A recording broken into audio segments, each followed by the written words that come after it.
morning, everybody. Welcome to beautiful Utah.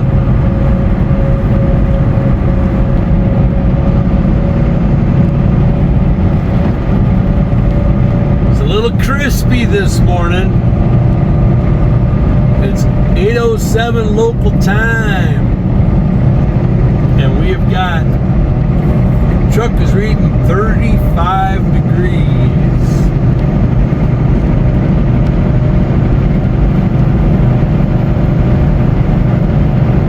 Lush and green here in Utah. I have forgotten how beautiful Utah truly is. I actually miss living here. If I had a chance, I'd probably move back here. The reservoir is full, looking good. Got all the snow runoff. Looking mighty fine. I got a boater down there. Someone out fishing. He's trolling. Man. That's nice. I think this reservoir is, well, I'm not a big lake trout guy. I know some people are. Never really got into trout. I've eaten trout before, but I'd stick with a good walleye. Yep. Walleye's a better, well, I guess everybody's got their preference, so I don't want to say one's better than the other, but I just prefer a good walleye. Bass is good, smallies. Yep, there's a reservoir. She's up. She's down just a little bit. I don't know if she's fully up yet. You can see the rings where she's, the darker ring right above the water. You can see where she's been a lot higher. There's actually a stick line. I don't know if you can see that. There's a bunch of floating debris, and you can see where it's up. It's down just a little bit, about 10 feet or so. Let's see if we got an eagle flying around today. Got some deer down in there. I don't know if they can see that down in the paddock down there. Sometimes you'll find eagles flying around in here.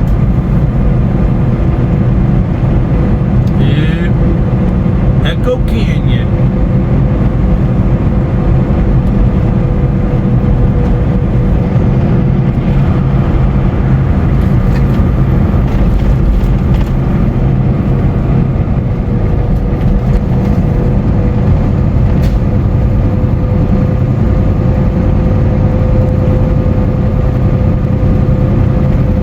Love this area.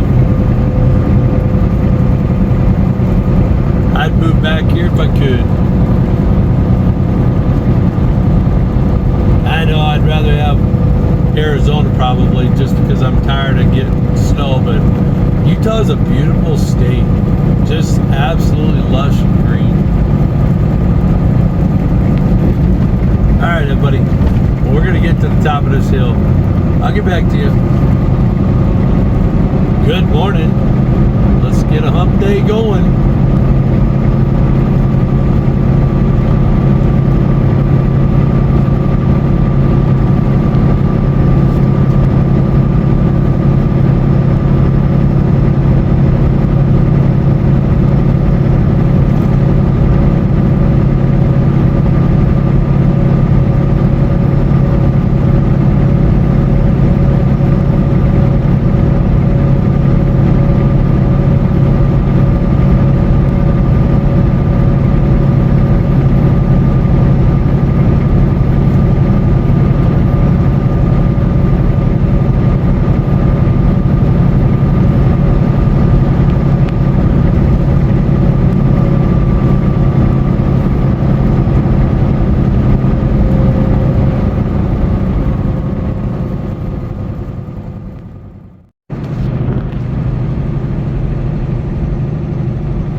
looks like they did get a fair amount. I heard that it was a heavy, wet snow.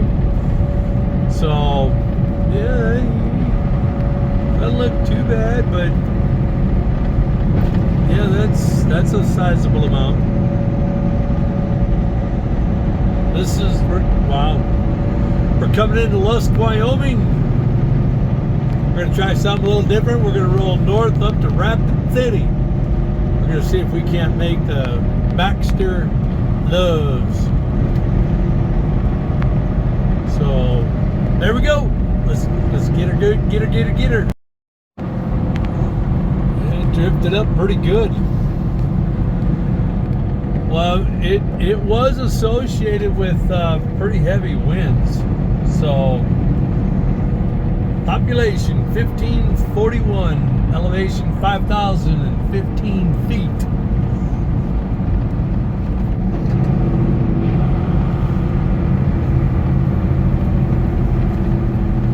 Yeah, looks like they got a bit.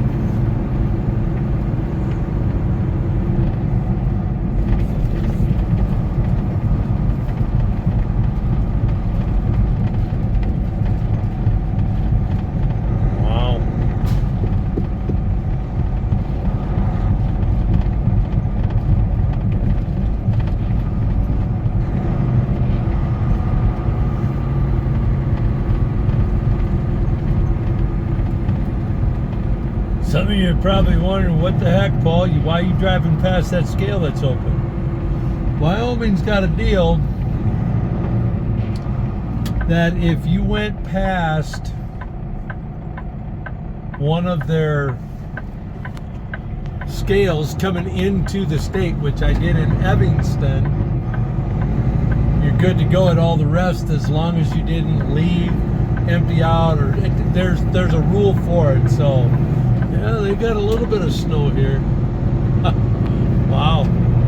Welcome to Main Street. Yeah, I guess it was pretty bad.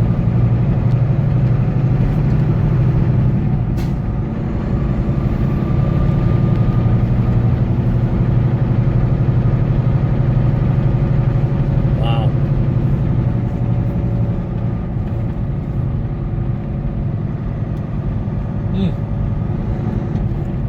20 miles an hour, school's in session. I wonder, does that car work? How about that one?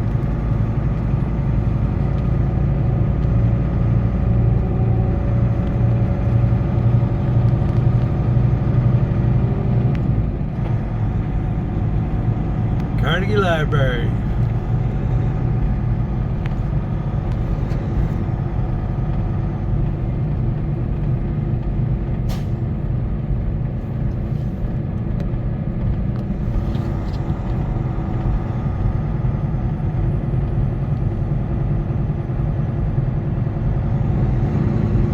Past the school zone. Yeah, they got a little bit of snow, I guess.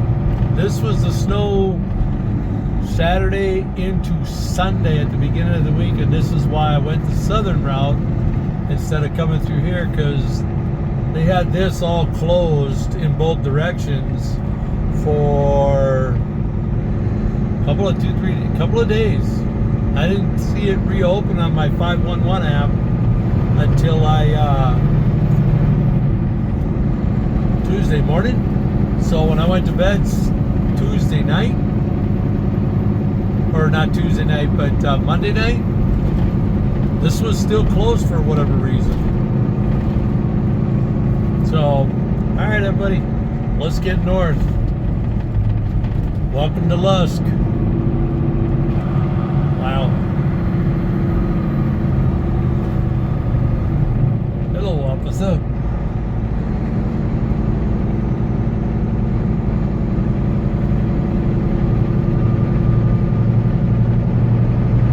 Behind a snowbank coming in. Whee!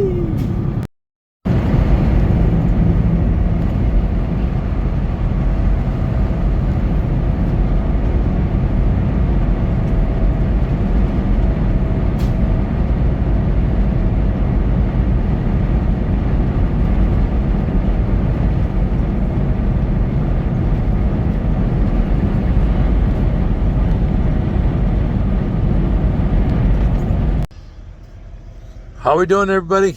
We are done. Welcome to the Loves. Oh, that sun is so bright.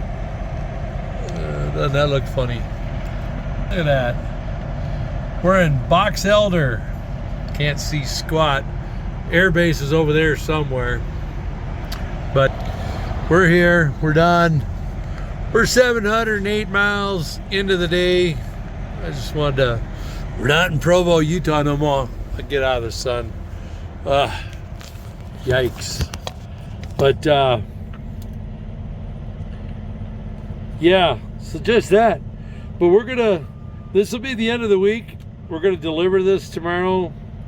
Most likely unload. We're about 8.5 hours out from our delivery in Minneapolis. So we're up. And if you know where Box Elder is essentially Rapid City, South Dakota. Sturgis, all that way. So, but we're done. We're gonna roll it up. We're having 2 pounds of burger tonight, and we're gonna just, yeah. So not a bad day all in all. Hope you guys enjoyed the video or the vlog. I appreciate all the questions and different, you know, I'm finding that maybe I should chat a little bit more, maybe. I don't know. Tell me what you think. Because a few of you have asked different types of questions about what I go through as far as trucking, or how many scales I'll go through, or, you know, all this different stuff. And it's an electronic log. Okay, so it logs everything, you know, got 4 categories, and we have what they call pre-pass, or it's in the Qualcomm or PeopleNet or whatever version that people are using. It's all electronic read, so it's kind of like the barcode, like at a store. So there's like overhead, they'll have like monitors or scanners that'll point down at your vehicle, and if you got the right receptacle or receiver that it's looking for, it'll tell you to bypass, or it'll tell you to, well, it won't even tell you. Some of them will just light up a red light, good to go, or it'll light up red, which means you got to pull in, and it'll beep and it'll do all kinds of things. Our particular style is, we have what we call OmniTrax, is our version of electronic logs, and we're using a thing called DriveWise. You guys can Google that and see what that is. And it essentially, I'm not exactly sure how they read it, because I get the pre-pass, but the DriveWise, somehow it's reading the signal from your truck, from your receiver in the electronic logs. It'll tell you follow the road signs if it's not a DriveWise, but if it's a DriveWise site, then it'll say bypass, or it'll say whatever. So it's all this electronic reading. A lot of your owner ops, independents, true owner ops that have their own fuel authority, a lot of them are on paper logs, and they just kind of still running like I wouldn't say the Wild Wild West, but it's a lot more forgiving, and that's where the government's trying to get in there, and they're trying to shut those guys down, guys and gals. I just wish they'd leave us. We're regulated enough. We're over-regulated as it is. We don't need more. So if a guy owns his own truck, or gal owns their own truck and runs their own logs, I mean, I run a lot slower. Well, I wouldn't say slower, but a lot easier, not foot to the throttle, to the floorboard, when I was on paper, because you can just, I wouldn't say make things happen, but if you felt like taking 10 minutes at a rest stop to stretch your legs, go to the bathroom, do whatever,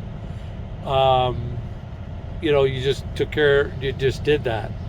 Now it's like, imagine you're looking at an hour clock and you're watching it count down, and you see that, and then you watch that, and so you're watching it count down all day long. You get into traffic. That's where some of these guys are getting into trouble, because they either don't load plan correctly, and they don't pay attention to traffic or their time of day. Sometimes they can't help it. Sometimes your delivery is what it is, or your pickup time is just whatever it is. So you're at the mercy of the shipper and receiver at that point, and then you got to just plan hopefully accordingly. But when you're looking at a clock counting down, that's why a lot of times for like my fuel stops, when I stop for fuel and I'm gonna fuel, because used to be where you had to fuel and then you had to take an actual half hour fully off the clock. Well, then they blended it to where you can, this is why guys are doing it at the truck stops now, you can combine your on-duty fueling with whatever off-duty. So if you're at the fuel island for 20 minutes, you sit off-duty for 10 minutes, that's your 30-minute break. Now you're good to go again. Well, that's why a lot of guys are, someone's parking across from me, are sitting at the fuel islands just jamming everything up and taking their breaks. I'll sit there and watch them.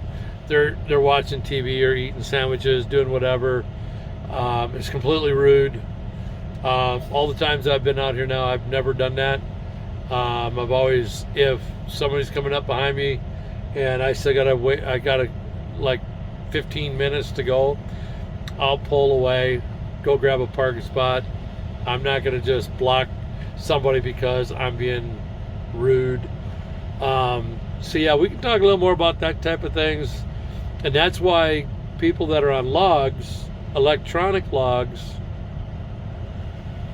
a lot of times if you've ever been at a truck stop, you'll see them, like in our case, if I stay under 5 miles an hour,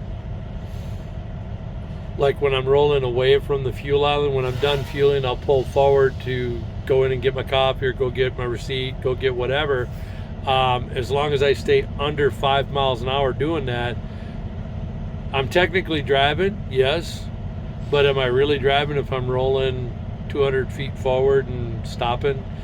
You shouldn't be, quite frankly, you shouldn't be going no more than 5 miles an hour away from the fuel island just because you're next to fuel island.